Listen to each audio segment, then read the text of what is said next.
नमस्कार दोस्तों, शीर्ष प्रसिद्ध पिक्चर्स चैनल में आप लोगों का स्वागत है। दोस्तों, बूचा फिल्म में आपने देखा होगा कि जो बूचा है, जो हमारा मेन लीड जो कैरेक्टर है, तो आपने देखा होगा कि वो पैसा जमा करने के लिए कई तरह के तरीके सोचता है और अपने पैसे इकट्ठा करता है बायोस्कोप देखने के लिए। तो आपने एक तरीका देखा होगा कि कपड़े के झोले में थोड़े थोड़े करके वह धान इकट्ठा करता है, फिर उसको जाकर बेचता है। तो हमने अक्सर गांव में देखा है, उस जमाने में पैसे का बहुत ज़्यादा प्रचलन नहीं था। तो जो भी अगर गांव में जो छोटे मोटे जो अ, किराने की जो दुकान होती थी, उसमें आप अगर कुछ धान गेहूं चावल या इस तरह कुछ चीज़ें आप ले जाकर अगर उनको देते हैं तो उसके बदले में आपको वो जो भी आपको चाहिए तो वो मिल जाता था। जैसे मुझे याद है कि एक बार हम लोग गर्मी छुट्टी में गए थे गांव में, तो उस समय तरबूज बेचने वाला आया था।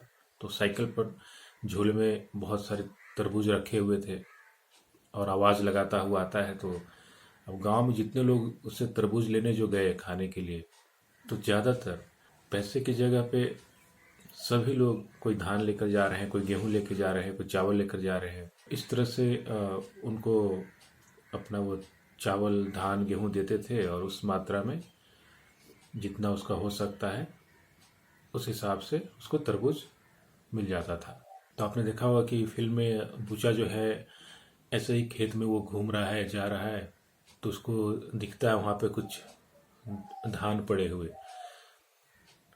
तो क्या होता है कि गांव में जैसे जहाँ पे जो खेती होती है धान की गेहूं की, तो बहुत सारे बंडल बंडल जो बनता है वो ट्रैक्टर से ट्रैक्टर जहाँ पे वो बिजनेस उनका रहता है, तो उनको वो लोग जाकर वो बेच आते हैं। और खेत में बहुत सारे वो गिर जाते हैं वहाँ पे बंडल उठाते समय, तो उनके लिए वो वेस्टेज होता है, उनका कोई यूज नहीं होता है। लेकिन छोटे छोटे बच्चे लोग हैं, वो उनके लिए वो काफ़ी होता है। तो उनको अगर थोड़ा सा भी गिरा दिख जाए, अगर 1 केजी आधा केजी भी निकल जाए, तो उसमें उनको कुछ ना कुछ मिल जाएगा। थोड़ी सी बिस्किट मिल जाते हैं या चॉकलेट मिल जाते हैं। तो बूचा भी ऐसे ही जा रहा था, तो उसको नज़र पड़ा कि यहाँ पे कुछ धान पड़ा हुआ है। तो जिस कमरे में वो सोता है वहाँ दौड़ कर जाता है और चुपके से फिर यहाँ आ जाता है। और 2 से 3 दिन में उसको इकट्ठा करने में समय लगता है, क्योंकि ज़्यादा समय देगा तो फिर काका काकी लोग डांटेंगे कि कहाँ था इतना देर। तो आपने देखा होगा कि जब वो इकट्ठा कर लेता है तो फिर उसको दूसरे गांव में जाकर बेचना है, क्योंकि उसको पता है इस गांव में बेचेंगे तो मूसा भाई जो काका को बता देगा, तो लोग छीन भी लेंगे, मेरी पिटाई भी हो जाएगी। अब उसको पता है कि दूसरा गांव में अगर जाऊंगा तो इस गांव से उस गांव के बीच में एक जंगल है। तो कैसे गांव में बहुत सारी अफवाहें होती है कि मत जाना, जंगल में भूत रहता है। तो यहाँ भी उस तरह का अफवाह था कि जंगल में भूत है। अब है तो बच्चा ही, अब लेकिन इसको था कि अगर नहीं जाऊंगा तो मैं बेचूंगा कैसे, तो कहाँ से पैसा आएगा, फिर बायोस्कोप नहीं देख पाऊंगा।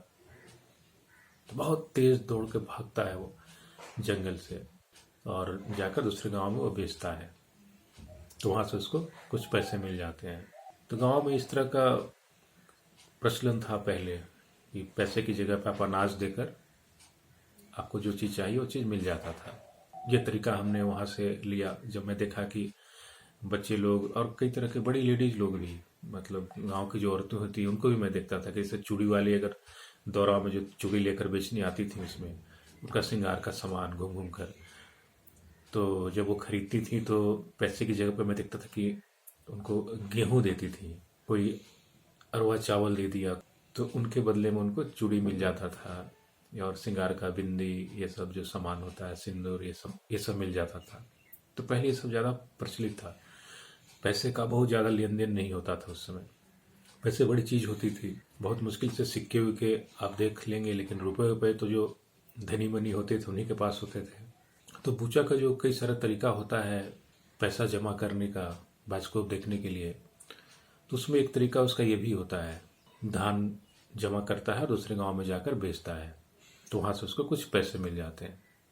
तो आने वाली आगे की वीडियोज़ में मैं और भी अपने बूचा फिल्म से जुड़े जो अनुभव हैं और जो जानकारी है मैं आप लोगों से साझा करता रहूँगा। मेरे वीडियोज़ को लाइक और सब्सक्राइब भी करें। धन्यवाद।